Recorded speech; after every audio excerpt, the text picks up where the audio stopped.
Hello, my beautiful watchers, and welcome to my super important and not at all only existing to justify this trip on my tax forms podcast, which I'll probably think of a punchier name. It's good, I like it. It rolls off the tongue well. Yeah. Oh, if you're gonna, maybe you can do what Bim Bim Bam does and just like shorten it all to the letters and just make it like a much easier thing to digest. I like that, and then people can be like, "Why is it called that?" And then they go like, "Oh, okay, tax fraud." Tax fraud, the podcast. Yeah, I like it.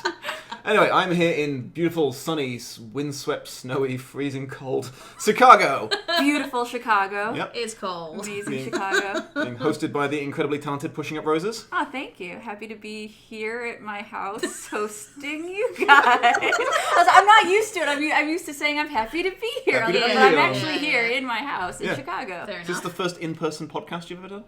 Yes. Unless you count like my individual streams where I'm by myself as podcasts, which Yeah, Which I don't. Yeah, no, I guess if you're by yourself, that doesn't count. And also joining us is Calluna from Calluna Reviews. Almost got my girlfriend's name right. Hi, everybody. I also came to Chicago. It is very cold. It is cold. I don't like it. This is why I moved to Southern California. I don't think it's that cold. I think they're just wimps. There was a brass I monkey am very much a wimp. This is fair. There was a brass monkey outside with very serious issues. I'll explain later. What? There's a saying it's cold enough to freeze the balls off a brass monkey. Well, I didn't know that either. Well, We it's- both learned something today. Great. Well, Is this a British thing? Did I British it too might hard? be. I think you did. Alright. I do that sometimes. It's gonna make me rethink Legends of the Hidden Temple. So I just got a silver monkey. Yeah, those are So silver does that monkeys. work for the same? Does silver have a greater freezing point for its testicles? Science, let me know. If science is listening, please get in touch. Someone's got a science. So as you may have gathered from the name, there's no real point, direction, or purpose for this podcast. We're just going to shoot the shit and answer some questions that I got on Twitter Hooray. last week. So Alright. hooray! So how's everybody doing?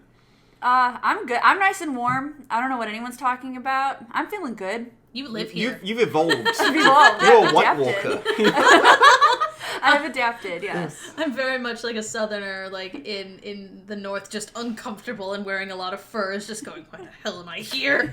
How are you enjoying your trip to Chicago? The colder side has been a lot of fun. I'm glad. Yes. I'm glad. Are you going to tell them about the amazing deep dish pizza? I mean, we can. It was a really nice deep I just dish need pizza. people on my side. I just need allies. It wasn't what I was expecting, because it looked like they'd forgotten to put the cheese on top. I will say we also didn't get like a normal deep dish pizza. We got the funky deep dish the pizza. stuffed. We got the stuffed Yeah. pizza. So Yep. so what I was expecting was just a tall pizza. Yeah, that's what I was. And I came and I was like, what is that am I seeing? They forgot the So- cheese. No, they didn't. No. They did not. It's No, underneath all they the didn't. This is intentional, what you're looking at here. You know what it looks like? It kind of looks like if you took a calzone and then like put it inside out. This is how you live in Chicago. This is how you live. You just eat cheese It went, and sauce. it went through that transport array in Galaxy Quest and it turned inside out, and that's what it is. And then you stuck it on a plate and said, eat it! I just need allies because there's always this constant argument about how deep dish is in fact not pizza, but it is. It's pizza. It's just is an pizza. unholy pizza. Unholy. Wow. I Okay. mean, I'm not gonna like it regardless because I don't really like tomato sauce, and it's essentially just a tomato casserole.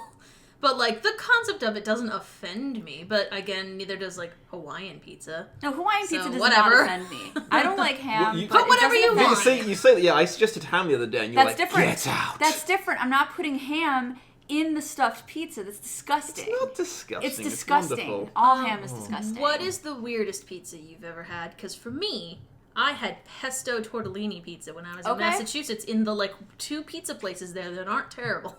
Because Massachusetts kind of has it's not known for its pizza. It's not.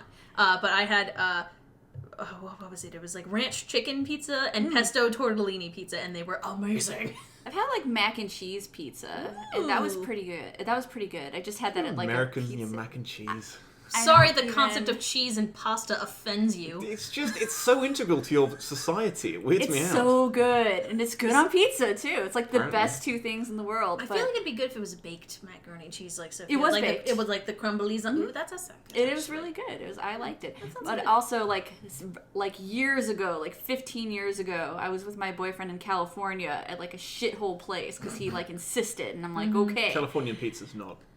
this is. It's fine. Again, none of it offends me. We had pizza, and he liked sardines, and typically with sardines, they are cut up. Typically, they're cut up. I would assume so. They were not on this pizza. They were like full sardines. Were they fresh? Were they like not deboned or anything? Just No. I mean, Like, sardines the face are was on them. Oh, God. Sardines Yeah. are small enough that you can technically You like can eat them, whole. yeah. No, my grandpa used to have like cans of like sardines Yeah, and no. anchovies like all the time. Was it anchovies or sardines? You know what? They're very similar. I'm not sure. But small fish that you can eat It was without just small having to fish. cut it up. Yeah, but like they were typically, like I Like said, the it is anchovies. cut up and there's no faces on it. But these were, and I was like, ugh. literal That was like fish heads on your pizza. Literal I mean, fish teeny pizza. fish heads, but Literal. yes. You know, I'm imagining someone listening to this. Gosh, I sure hope this entire podcast is about pizza. Well, I mean, half of our trip so far has been enjoying the That's culinary, true. When we were culinary delicacies of when we- Chicago. Yeah, we were planning this trip, and I suddenly realized the day before I came out here, I was like, hey Roses, I think all of our plans are food based. And that is my fault. 'Cause they're all food based. Like I don't know. I don't even know what happens. Like I will start a stream and it will devolve into talking about food, and I don't even know how we got here. I mean, it's a anymore. thing we do 3 times a day. It's Yeah. integral to our survival. And we all get We very kinda excited like about it. Yeah, food. and I like Chicago food, so I get very excited to show it to other people. Yeah, no, we had a also. very intense conversation about hot dogs that then... Yeah, that was... Should you thing. tell them about the Oh, 3 sausages the great on a stick? sausage trauma Okay, of 2019. all right. I don't think this is as bad as I made it out in Well, hindsight. at the time, though, I was you were most very upset. unhappy. This very misleading waitress was like, no, don't get that hot dog. Get this other thing. I was like, okay, what, three sausages in a hot dog? That sounds amazing. No, it was just 3 bloody sausages on a plate. on a stick. On a On stick. a On a stick. stick. Everyone else got these beautiful giant meals of all these fries and burgers that are stacked as high as a building, and I get 3 sausages on a plate. Okay, wait. Let's go back Hold a on. little bit. Let's- Nowhere. Oh yes, we must give the backstory of this. Nowhere Back it up a bit. on this menu did it say hot dog. It said sausages. I assumed from the context, she was like, no, you don't want this hot dog, you want this She one. did not say hot I'm dog. pretty she said sure. She said I'm pretty sausage. sure this was a The thing a is, plot. though, the thing that you asked for originally was a sausage with a roll or a bun or Yeah, it something. was a kielbasa. So we just Yeah. assumed that if she was offering an alternative, that it would too have the Like a sausage or bun, bun. yeah. Yeah, but no. It did not. It was just really depressing to see everyone's massive, beautiful, delicious-looking meals, and then for a plate with 3 sausages on a stick put in front of me, and then she starts to walk away. I was like, It was I kind feel of funny. disappointed. It was funny because you were also the last person. So like Yeah, the 3 of us got our meals, and then they're like, "Okay, wait, hang on, we'll get yours too." And then so we start eating our stuff, and then just comes out a plate of 3 sausages on a stick. I was like, what? Do I order off the kids' meal? What is this? It didn't have like sauce. No, or no anything. fries. It was Literally. Nothing on It the was side. literally- It was just 3 chunky sausages Yep. on a on a stick. stick, on a plate. This was a really hipster joint, so I thought this is gotta be like. I'm amazed they gave me a plate. They just gave me. They might as well have just handed me the stick. Yeah. I mean, I liked the aesthetic of the place when we I looked did up too. at the lights and saw the little like skeleton hand on the inside. That was That yes. No, this kinda was cool. a very pushing up Rose's place because there Yeah. were skulls everywhere. What was it Yeah. called? It's called the Bad Apple. The Bad Apple. So if you And, want, yeah. some If you're listening, Bad Apple, I'm very disappointed in your sausages. but your Oh, chicken Jesus. confit was really good. Burgers were good too, and I and so I felt like the doubly bad music. for not ordering one. It's a very kind of punk place. They were playing a lot of punk music. A lot of the workers, have the Yeah. punk aesthetic. It's very much that type of place. I guess don't get the sausages on a stick though. Save yourselves. Learn from my Unless mistakes. you love sausage and you're going there for sausage, you're gonna be happy then. But just sausage. Just I said sausage. no salad, no sides, no fries. It was just 3 sausages on a can't- plate. but wait, at Be- the end of the be day, classified as a meal. at the end of the day, how were they? They were delicious, but that's not the point. It's not the point. I couldn't taste it through the disappointment and the tears. They were seasoned with my tears of disappointment. I was watching him. He was eating it like begrudgingly, and I'm like, "Are they good?" And they're like, "They're really good." I'm like, "Well."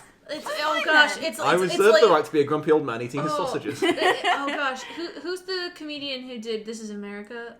Donald Glover? It's like that one bit he has where his brother just keeps eating the cereal even though he doesn't want. It's like, like that's just what you were doing. You were just complaining about it but still eating it. I was hungry.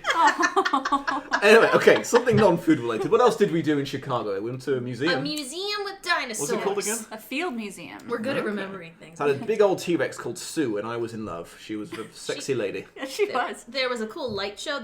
She used to be on like the main floor, Yeah, right? in the They foyer. moved her to another area, and like the way they set up the lights so that way it would go across the skeleton when they were talking about different specific parts, like her jaw or her tailbone or like her legs. So that was kind of cool. It is cool. Yeah, they moved her. Anybody who knows what Sue is, she used to be in the foyer, and they moved her because we got a bigger dinosaur called a Titanosaur, and his name is He was Maximo. a big boy. He's a big boy. Yep. He's pretty tall. Yeah, you could see when we walk in, we're on like the main floor, but in order to be like head level with him, you have to go to the second floor, which even for a second floor was very high. Yes.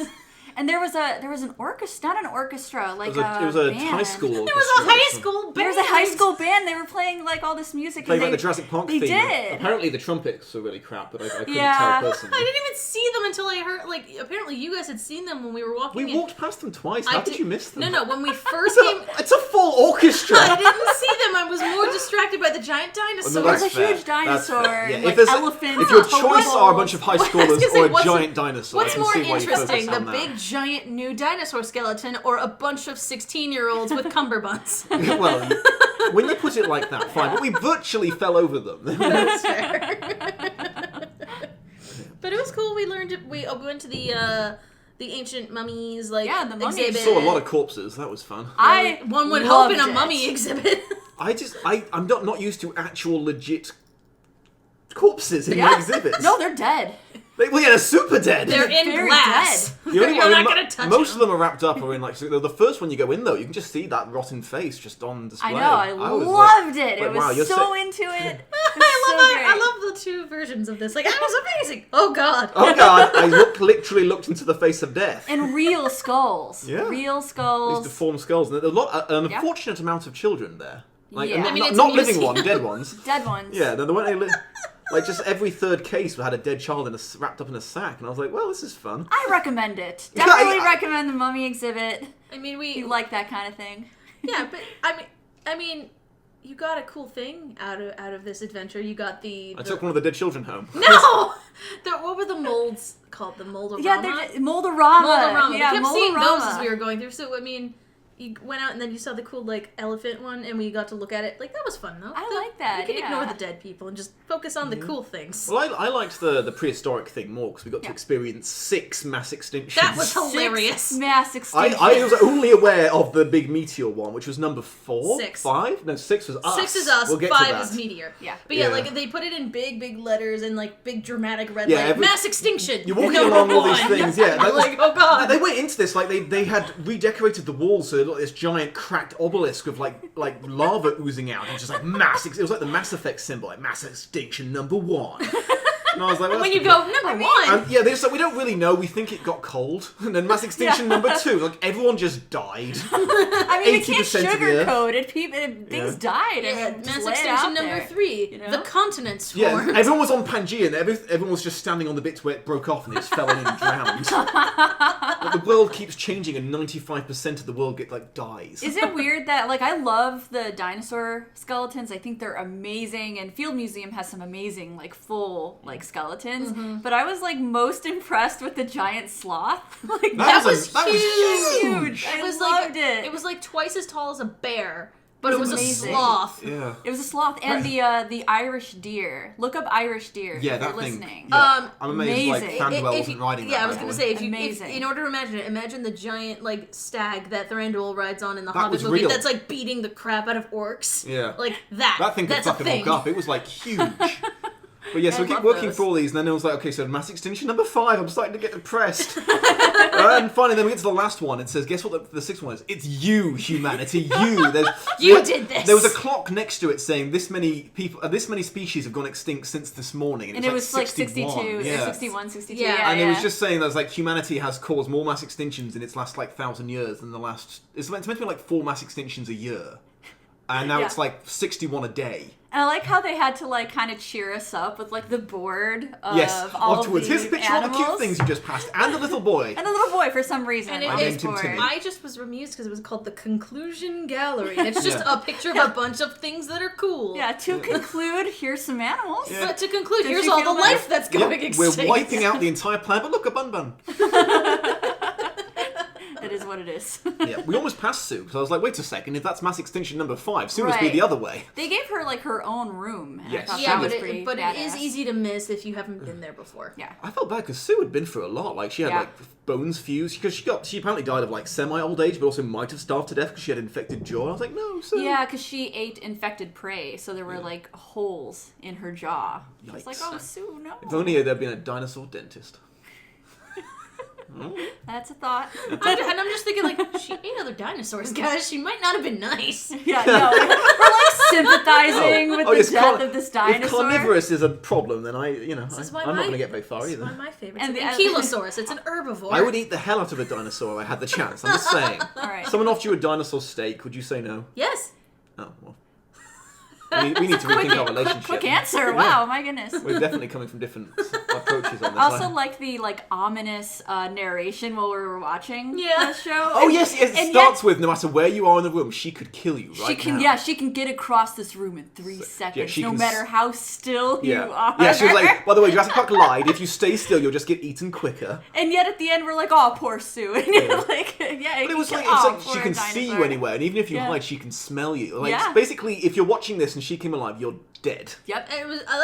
It was a nice dig at Jurassic Park. Like, yeah, you think you could get away. I like that. Yeah. Well, as I said at the time, even Michael Crichton reneged on that because in the sequel, it was like, yeah, no, he could see you. He just wasn't hungry. He just ate lawyer. He was full. He was full. Parking for you. Yeah. There's no reason to eat if you're full. I get it. Fair enough. Yeah. He's had a delicious meal of humans and was just like, I don't fancy eating you, Dr. Grant, whatever your name is. Yeah. Too small. The child-loving scientist. That sounded wrong.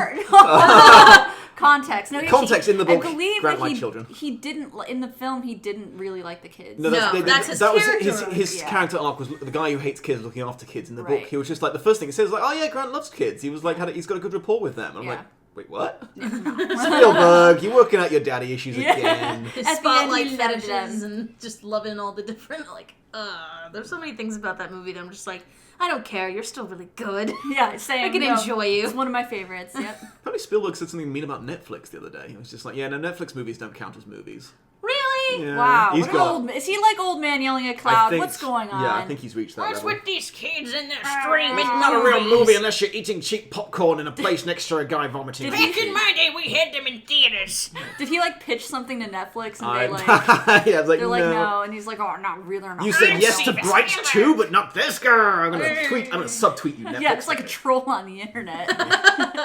Shit, I could do it better. We all have. Well, we're all really mad at Spielberg all of a sudden.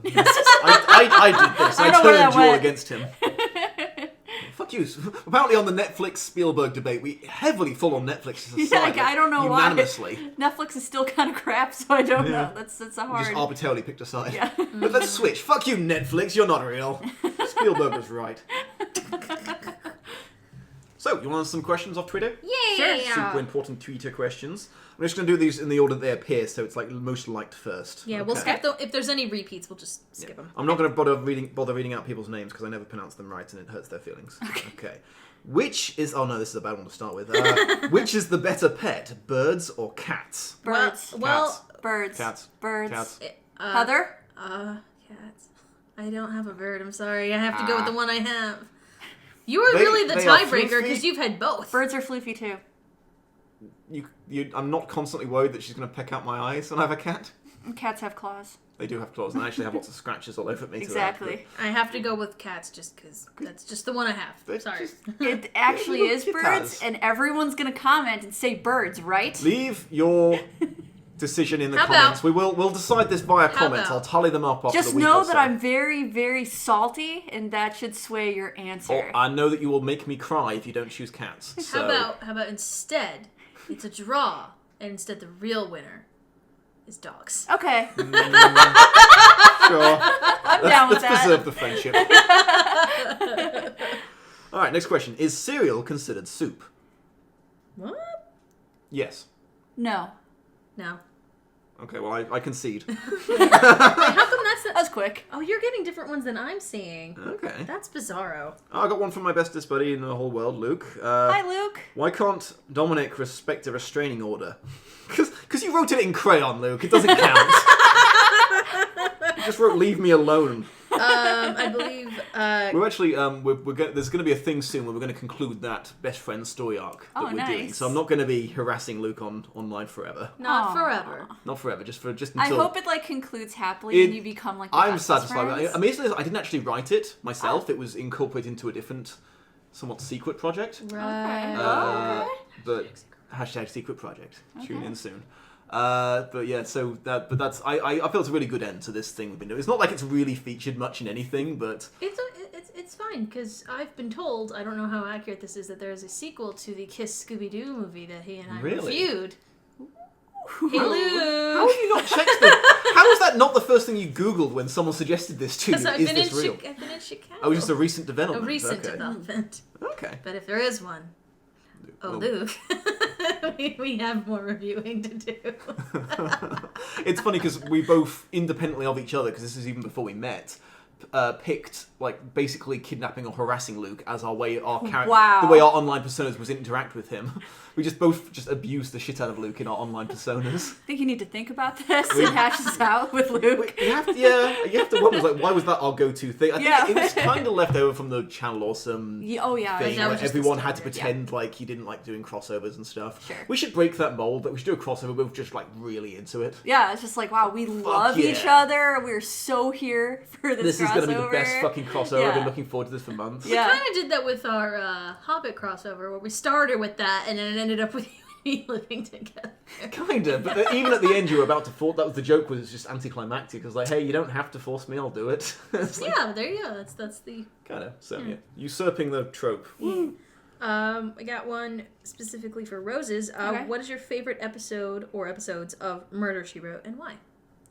If you can't like think of like if you top three, if you can't do just one. I really like this one episode. I think I actually answered this question not long ago on my own channel, but it's this episode where a woman faints in front of a gate, like one of those large closing gates via like remote control, so you can't control the gate. They have to be electronically controlled. And she faints, and suddenly the gates start closing and they close on her neck, Oh, and no. she dies. Whoa. That sounds graphic. Does that happen on screen? I would assume not. It gets like real close to her neck and then cuts. So Yeah. it's just Man, then that they, show is yeah. surprisingly dark. Yeah, and you only It's hear called like Murder, She Wrote. That's you only fair, hear like actually. the click, you know, and like somebody notices and they're like hurling Is she over like to suffocated her. or is she like decapitated? I don't know actually. Either's I would not love for good. her Yeah, head to just be bouncing It's down the not road. It's a gate, so it's not decapitated. Probably but crushed with pipe. it turns out though that guess who was at the Spoilers. control spoilers, guess who was at the controls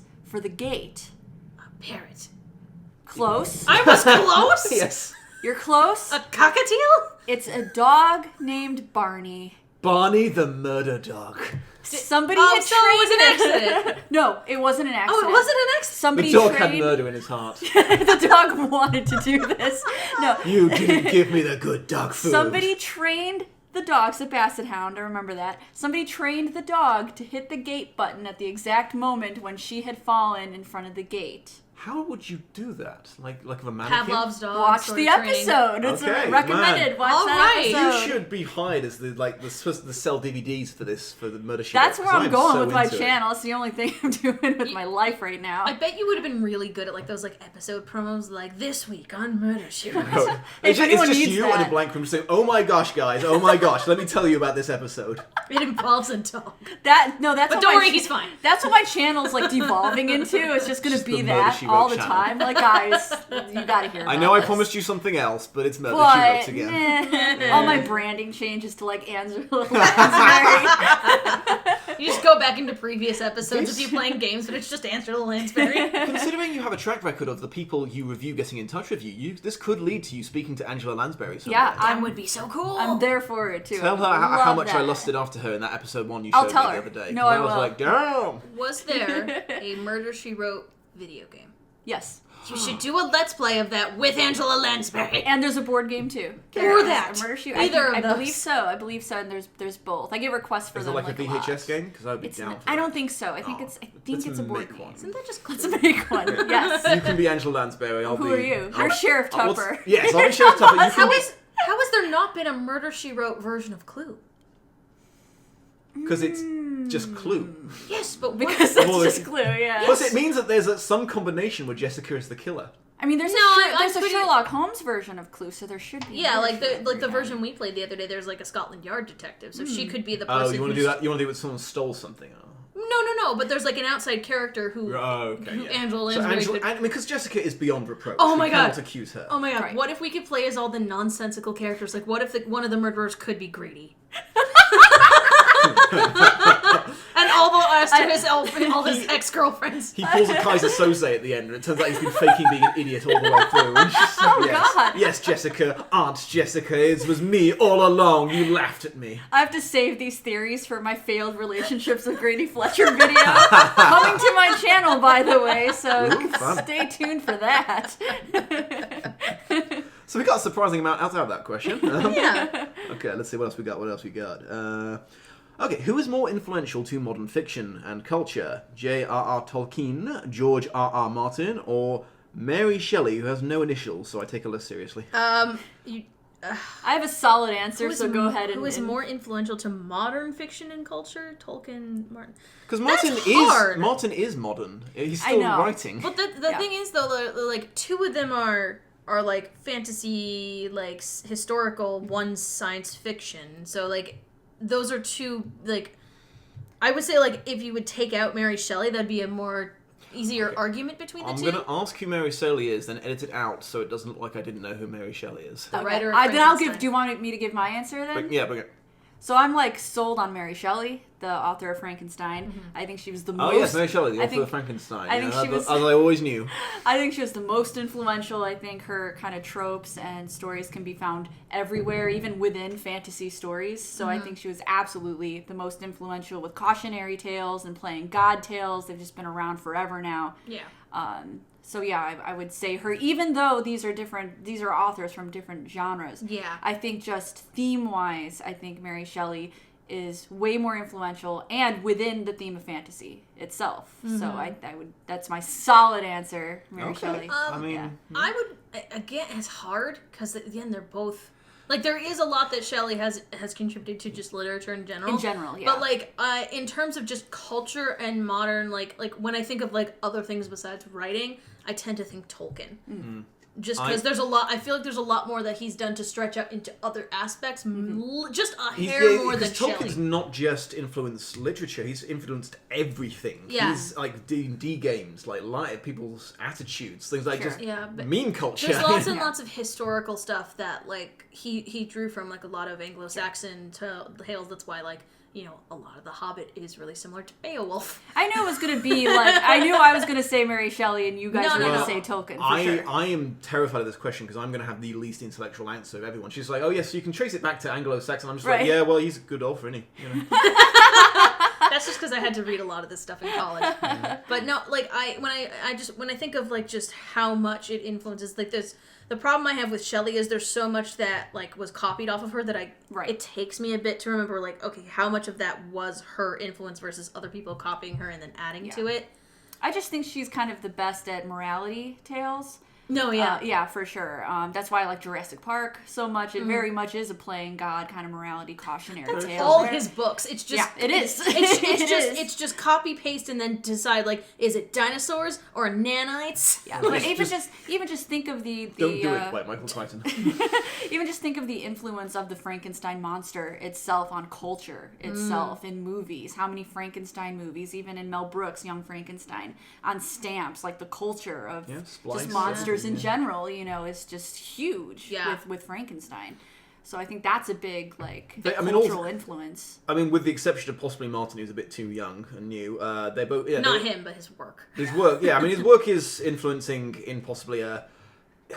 It's too early to say if he's going to have a lasting impact because at the moment, a lot of things are taking influence from the hey, let's kill off all the main characters, let's be shocking, let's not follow the tropes and stuff. We're not talking about the TV show. No, it is. No, it's but fine. I'm just saying we don't know if that's going to last or if that's just going to be the fashion right now. Yeah. I would like to ask the person who asked this question how you consolidated your entries for that. How did you come up with like Mary Shelley versus Tolkien and Martin there? So if you're listening, that's my question to you. Yeah. Molly Mankin. It's Molly Mockin. I wonder if they're a fan of Critical Role because there's a character in it named Molly Mock, but that might just be coincidence. Okay, well if you're listening, let us know how you chose those three in particular. It's a very diverse. I was, you didn't say like Baum or I'm saying his name wrong. Wizard of Oz. Frank L. Baum. Yeah. Frank L. Baum, and he didn't choose Lion, the Witch in the Wardrobe or anything. L. Frank Baum. Not Frank L. Baum. I was like, that's Elvis not right. I was almost Baum, there, but I was like, almost there. I was like, wait, how did Elphaba work? So there's a good range there. So we'll be curious to know how they got to I liked that question right away, and I knew my answer right away, so I was like ready for it. Okay. Can and how our Potterverse can be saved? Or is it still stable after Cursed Child and the Fantastic Beasts somewhat diverging from past canon? I have no idea. I'm so the wrong person to ask. That's why I was like, I like. I don't have any sunglasses, so I can't slip into that's all I know. It's about audio, so we'll just pretend I'm wearing magic. sunglasses. Hey, how you girls doing? Hello, ladies. Jesus. That's not a good idea. I don't think it needs saving for starters. I didn't enjoy Cursed Child and I didn't enjoy Fantastic Beasts 2, but that doesn't necessarily mean we have to scrap the whole say the whole thing is beyond repair. No. The Crimes of Grindelwald was disappointing, but it's within the limits of, okay, that was a bad movie, but it's not like, oh no, that's ruined the franchise. Cursed Child was, I think, a product. The problem with Cursed Child wasn't that it was a crap play; it was that they released it as a book, and it worked really, really badly as a book. Yeah, it's not meant to be a book. So stop doing that. Stop trying to milk every last penny out of the Potterverse. And I think it's like Star Wars. When you make something into an extended universe, you have to accept the bad with the good. So I think that's where we need to be right now. Yeah, I think Harry Potter, guys. If we stop and actually think about it, a lot of that world is super fucked up. Oh yeah. Like, can we none of it holds up to scrutiny. So and it's kind of like my same feelings with like Avatar: The Last Airbender versus Korra, in that you can't strike lightning twice with everything. There wasn't a ton of expectation with the first set of the Harry Potter novels when they were first getting started. With something like Fantastic Beasts or Korra to Avatar, there was so much before it that it was built up in expectations of, that even if it was amazing and better, there's still going to be a subset of people who are like, no, nothing will be as good as the first set. So if they're going to put more out, great. And the problematic stuff, because sometimes there's problematic stuff, that's fine to talk about. But in general, like adding more to it, I'm not against it as a concept. If that makes sense. I don't know anything about Harry Potter. I like Luna. She's a good character. She's a good character. She's cool. Thestrals, those are pretty badass, I guess. I'm not shocked. That's where I'm at. all. The skeletal death horses. I Yes. have no idea that would be up your alley. I feel like you would be hanging out with them, just like, hey, Yes. You'd have to, let's see. I'm trying to think because I feel like maybe I was a bit too hostile in my response there. Oh no. But yeah, like I said, I will just, if anything, if it needs saving, the best thing I can say is, well, hopefully they'll make good movies. Yeah. I thought Fantastic Beasts 1 was really good. I liked it a lot. The first one I had pretty much no problem with it. Except for the last 2 minutes. The last 2 minutes when it was like, oh, here's this actor I really like. I mean, if you were to put a one to my head and say, it's Johnny Depp. Yeah, well, that's what I was going to say. Like, if you were going to say definitely, just any way we could possibly improve it, fire Johnny Depp. That was my disappointment. Like, it didn't even have to. It wasn't even the fact that it was Johnny Depp that's part of it, but the fact that we'd spent this whole movie with a really charismatic, good actor, and then it's a totally different person at the end because it's of course fucking polyjuice potion or whatever it was. And I'm just like... Transfiguration. Or Transfiguration. I don't remember. Either way, I was sad. So I was just like, aw, I liked that actor. That means we won't get him in the next movie. That means great, he's super dead. Yeah. Dang. So, yeah, that was... Anyway. Cool. Do you want to pick the next one? Sure. Let me see. Can I pick any of these questions? You're giving me full power. Full power. This is in your hands.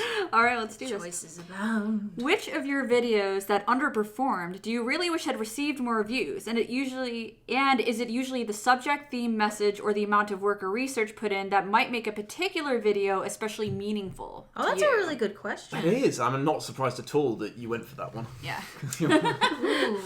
Gosh, that's. I need to think. I need to look at my back catalogue because there's been. I have like that sets off memories for me because I remember specifically thinking of several videos like, gosh, I wish that one had done better because I put so much work into that one, or that one resonated with me. There's certain ones that like I wish they had done better, but I know like it's a more specific group of people who are really gonna like it. But then there's ones that I do that I'm like, no, maybe this will reach a bigger audience, and it didn't, and I was just like, okay, I thought more people would be really into this, you know? Yeah, I did a video last Christmas on the Muppets Christmas family special, and I wanted that to do better, but I knew in my heart it would not do well. And people only watch Christmas videos at Christmas, so it's not like it's going to explode like over the year. Fair it enough. is not. And I did a video on Pete and Pete as well, which I thought would do really well because that was really well known, and yet a Murder, She Wrote did better. So it's very difficult to gauge what's going to do well. In terms of like subject and theme and what's the most meaningful to me, all of my videos are meaningful to me. It's not really the theme. I started doing YouTube just to prove that I could do it and get past like my mental illness and my obstacles. So literally every video is something. Every video means something. So it's not really the theme or the subject. It's the fact that can I do it and can I prove to myself that I can do it well. It's the whole channel. It means something to me. So. Well, I mean, I'm looking through my back catalogue, and I'm actually realizing that I'm more surprised when my videos do well than when they don't. No, same I just here. consider each Same one here. like it's like, oh, thank you know. I realized I hadn't given a specific one, I guess, but I was really like I worked really hard on the gargoyles video for a really long time, and because I had been on a hiatus for a while and I hadn't been putting out like full like screenshot videos, I was like, okay, I know I may not get as many views because I hadn't been putting out as much content, but I'm still a little disappointed because that show meant a lot to me personally, and I thought people would be really excited to see stuff about that. Like, so that one I was a little disappointed with, but it's been steadily getting a little bit over the last couple of weeks, but not as much as I would have liked. I think that's definitely a video, though. Like, I think people do like gargoyles, and so I think it will residually get more hits the longer it's out there. Yeah. Even if it didn't like go right away, I think it will be in like I think it will get definitely more hits. Okay. Yeah, I think Dom made a good point. Is like, which is kind of positive thinking that we don't necessarily hold on to the stuff that didn't do well. We're more surprised and more kind of excited about the things that did do well that we had no idea. Like when Murder, She Wrote got pushed out there. I way more held on to that than the Muppets Family Christmas that didn't do as well. Right, so. yeah.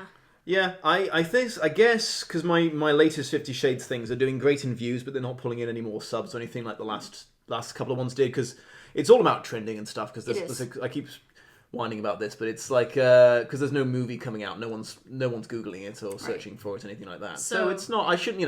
I'm still very grateful that the videos are performing well and stuff like that. So. I think it's the attitude I go into with it. I realised I'm being more positive than I realised. Because I'm thinking, I never go into it thinking, okay, this one will do really, really well. I'm always thinking, gosh, I hope this does well. And then when it does, I'm really happy. Yeah, it's generally the same approach I have. Cool, that was a good question. Yeah, that was a very good question. All right, let's see what else we got. Doodly-doo. What is the best Agatha Christie novel? The Man in the Brown Suit is the best Agatha Christie novel. That was a very quick and decisive answer. Yes.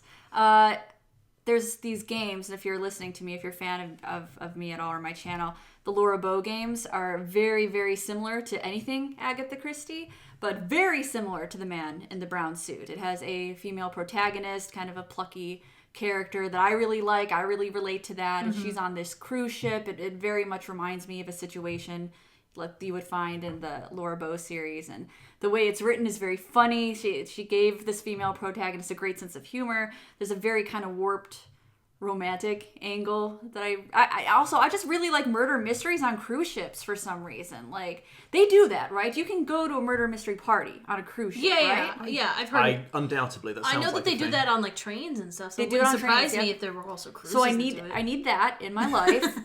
But yeah, The Man in the Brown Suit is my personal favorite. I don't know if it's the best, but it's my personal favorite Agatha Christie book. Okay, I haven't really read any Agatha Christie. Yeah, me neither. Sorry. So I guess this one's on you. That was mine, I guess. All right. All right, cool. I've only just like seen a bunch of versions of Murder on the Orient Express. Gotcha. That's it. The great, So- great story. Love that one. There's someone asking what's the perfect pizza, but I'm terrified of going back into food. I don't think we should.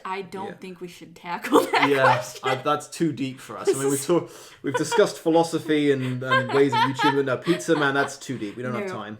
Adaptation most deserving of a retry. Ooh, a retry. Dom, you take it.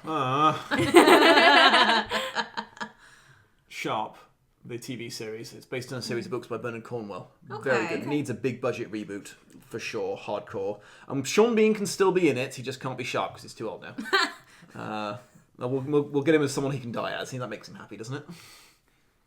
I'm trying to think of something that Can it be like the second half of Game of Thrones? that counts. Because it's like doing good.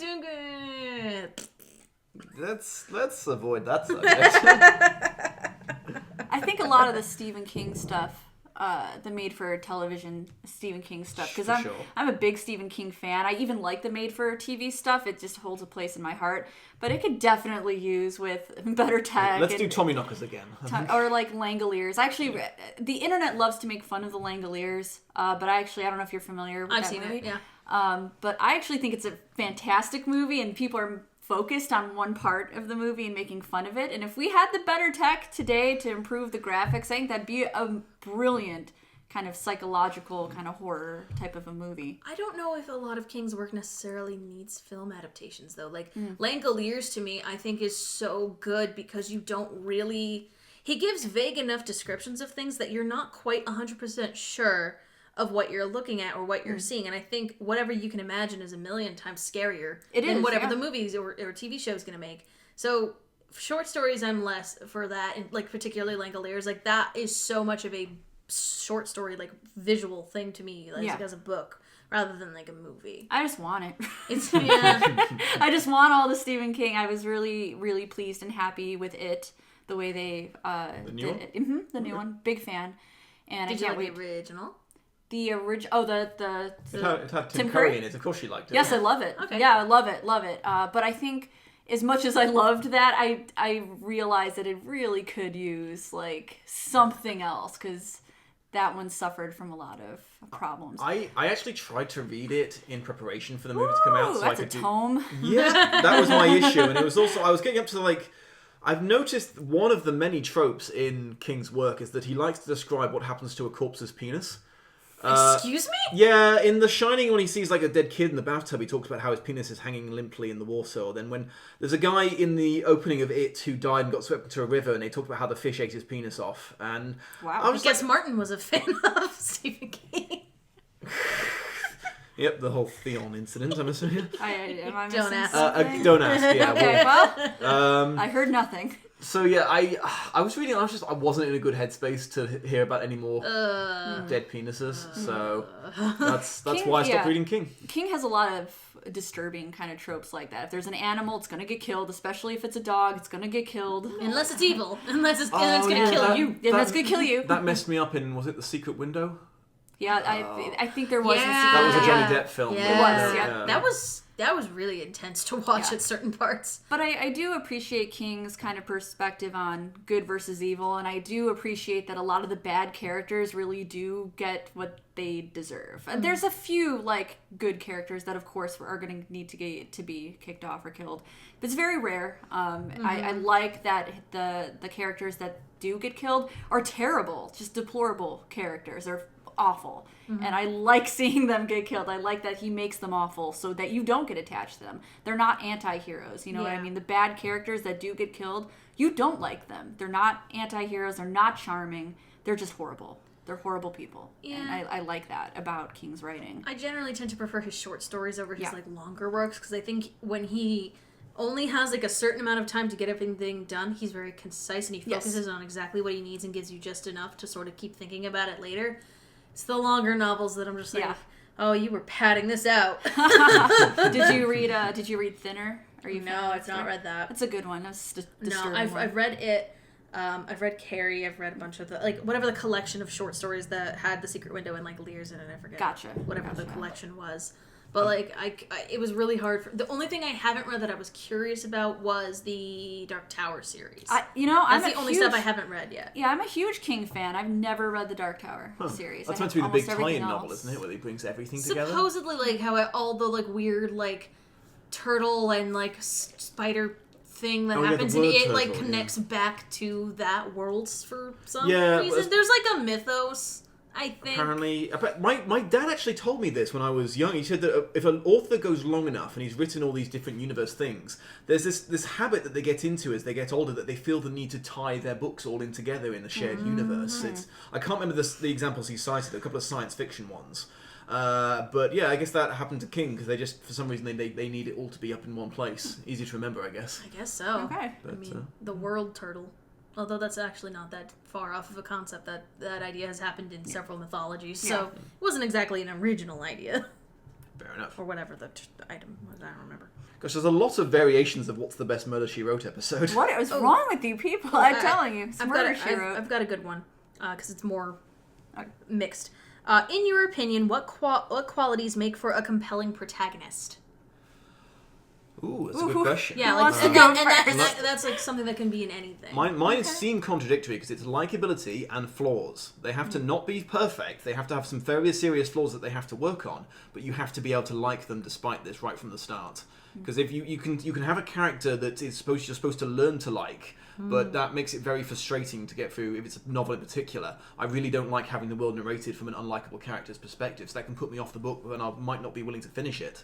So so they have to be someone you can relate to, but they also have to be someone who has some room for improvement, because there's nothing more boring than a perfect protagonist. Oh no, yeah, absolutely. I would agree with the no flaws. That's a terrible, terrible thing. Whenever you get a protagonist who's basically perfect. But for me, I think I need a character, good or evil, bad, middle, as long as they have something that drives them and keeps them going. Doesn't have to be for the whole book, but at the start there needs to be some quality about them that I find interesting.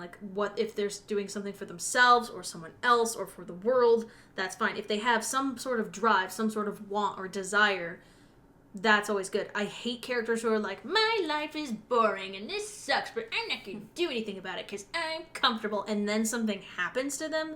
They're awful protagonists. So you need some agency. I need agency on the part of the person. It doesn't have to be a world-ending event or anything, but I hate a character who is greatness thrust upon them sort of character. Well, no, that can be okay as long as the character's not a whiny butt about it. Yeah. If they're comfortable in their complaining, I do not like them as a character. I'd probably parrot those answers. I would say, vulnerable character, but also having a certain amount of strength to them as well. But also, I'm a big fan of dialogue. I went to school for fiction writing, and one of my expertises was dialogue writing and writing conversation. Mm-hmm. And so the way the characters speak is super important to me. Yeah. I don't like dialogue to be too terse, and I don't like it to be too long. It just has to be kind of a really good kind of flow of dialogue. So I like that's something that's super important to me, just how they talk and the point of view and the tone of their voice. Tone of voice, I guess, is super important to me. Okay. That's good. Good answers. Mm-hmm. All right. Yeah. We're smart people. Yay! All right. All right. So you guys want to do a few more? Sure. Down for whatever, yeah. Okay. Which mythologies deserve to be showcased more in popular culture? So we're looking for some underrated mythologies. I think this is Calluna looks Heather's, excited. This is Heather's field. Okay, so the ones that everyone knows are Greek, Roman, and probably because of Marvel, Norse is starting to get into popular culture People a little think more. they know Norse, and then they always get shocked by Enough- Loki fucked what? That's fair. Honestly, that's half of mythology. Or got fucked by what? That's also Yeah. fair, yes. No, but you do see a lot of. I guess it depends on what medium. Because if you watch a lot of anime, there's a ton of Japanese mythology, but there's not as much in Western culture when you see a little bit of Japanese mythology. But I'd say the one that I'd want to see more of is like Irish or British, like fae, fairies, like more of that. Like you get bits and pieces of it in like Arthurian myth or a little bit in Shakespeare, and there's a little bit there. But like I really would love to see people dig into more of like the Cuchulainn. I can't remember the guy with the big spear. Like there's so much like of the Irish mythology in particular. I can't say any of the names because it's really hard to say the names. But that's something that I would always recommend reading into because some of it's really, really fascinating. Okay. I mean, I think the Indian Parthenon doesn't Yeah. get enough love. They got some interesting characters there. I mean, it's a bit more awkward because it's still a practicing religion, so it's not That's like a... fair, yeah. I mean, it also goes in cycles. So, like, it's here's the cycle, and it keeps going back. So that it keeps... I've only have the vaguest idea of it, but there's like a certain number of cycles and then it repeats. So it's one of the rare mythologies where, unlike like Norse mythology that ends in Ragnarok, but it hasn't happened yet, we've had several cycles supposedly of this. Okay, like, so again, rebirth. there's all that sounds like fascinating stuff, but again, I don't want to offend anyone by turning No. religion into an entertainment thing. Yeah. No. I took a world myth class in college. I'm trying to remember what things we actually covered. And one of the ones we did cover that I don't think gets a lot in the mainstream is actually Chinese mythology and the creationist stories that came from China. It's one of the things that I just don't see covered a lot. And my second choice would be kind of Russian mythology, Yeah. Baba Yaga and stuff like that. Ooh, Even yeah. though that does tend to get some coverage, like some of the Quest for Glory games, there are 5 Quest for Glory games and they all have different mythologies to them and different folklore. And the one I liked the most is probably it's on par with the Greek mythology and the Russian folklore as well. But there's like a Baba Yaga in there. It has the chicken legs and the hut. It's super cool. So it's like I said, that does get some coverage in the mainstream, but not a lot, not comparatively to other things. So I remember I had read about Baba Yaga a long time ago, and then it was a random like mini side quest in one of the Tomb Raider games. yeah, And it makes was its way really into video cool. games. Yeah. It was really cool because you go into this forest with like this weird mist that makes you see stuff, and so you think that you're going around trying to avoid like the idea with the Baba Yaga. She has a house that has like giant legs that look like chicken legs, and it moves through the forest. Yeah, I love it. It's really cool. Yeah, it is cool. It's in you can see that in Quest for Glory 1, and if you I think if you walk under the house while it's on the legs, it'll like sit down and squash you. Whoopsie-doodle. Yeah, I think that happens. Feel free to confirm that, anyone Yeah. who's listening. Yeah, mythology is something I actually talk about in several of my videos. So that is a thing it's that relevant. I'm very, very into it. Okay. All right. Okay. What 90s Nickelodeon show holds up the best? This may be one for you guys because I don't really know. The Adventures of Pete and Pete holds up extremely well. That's my answer. Okay. Heather? Hey Arnold. It does, yeah. Hey Arnold. Hands as down. much as I like Pete and Pete, Hey Yeah. Arnold I mean, is super timeless. We watched the pilot and a few other episodes. It's not quite as punchy as I remember. That's because we were only through the first season, and honestly, the first season is the roughest. No, I Because agree. it's the pilot season.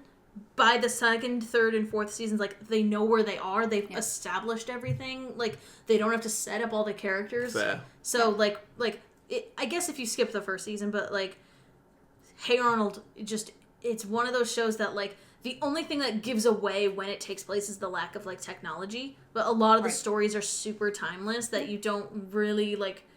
You're so concerned about what's going on that you forget, like, hey, they could easily solve this situation if they had cell phones, but this is the 90s, so not everyone had a cell phone when you were 8. Right. No, I love Hey Arnold. I've watched all the episodes a couple times over, so I agree with you.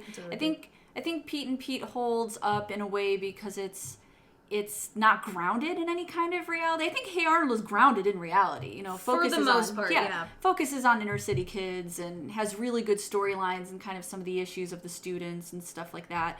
Pete and Pete doesn't have those same kind of issues. It's super surreal humor, so it almost kind of holds up in a unique way, basically.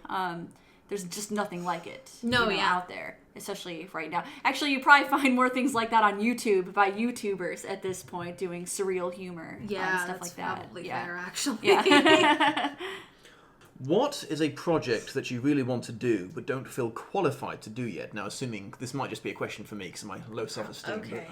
Project. Because mine is hands down Lord of the Rings. I need to be at peak ability before I'm willing to tango with that one. Because I kind of think once I've done that, it's all downhill from there. Because right now there is no adaptation that is more famous or relevant than Lord of the Rings, because because it's not super accurate, but it's also considered, it's both considered accurate enough and also just an amazing movie. So there's a lot to discuss there. It's certainly not going to be like one episode per movie, but I need to make sure I am just at the peak of my career before I can tackle that one. Yeah.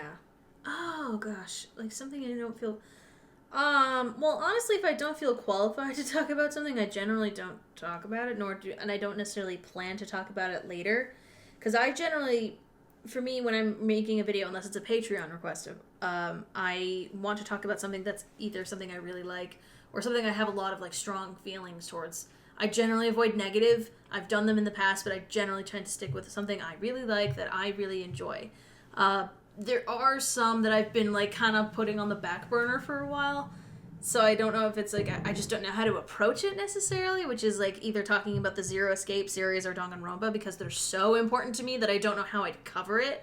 Because I don't know if I want to go through the whole thing and spoil everything, because you need to go through and I don't want you to watch that with the intention of not playing those games. I want you to go out and go play these things. So those are always the kinds of videos I have trouble with of, I need to talk about spoilers, but I really don't want to talk about spoilers, but I have to. But will they actually go play it? So those are always the videos I have the hardest time, like, determining what I'm going to try and do. Yeah, I'm going to approach this, because the way you approach this question is, it's not necessarily a matter of qualification. If I'm not qualified, I will not talk about it. But more of like, am I ready to do this? Am I like ready to put something on the channel that maybe I am qualified for, but I'm not quite comfortable or ready? And for me, that would be more mental illness based videos. I already bring it into the channel. It's very obvious that I do, but I've been kind of kicking around the idea of just mental illness videos, just episodic videos talking about like OCD and BDD and depression and management. I do feel qualified to do those things. I don't know if I'm ready to do those things or want to put them so blatantly on the channel. Which is why I sneak them into. I don't sneak them in. That's a weird. Like sneak into a movie. It's like, haha. You thought it was a plot twist.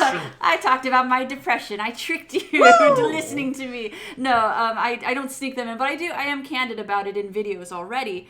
But I think I could take it to the next level and do like individual episodes. So I do feel I'm qualified. I don't feel that I'm quite ready to do that yet, though. Okay, that's a good answer.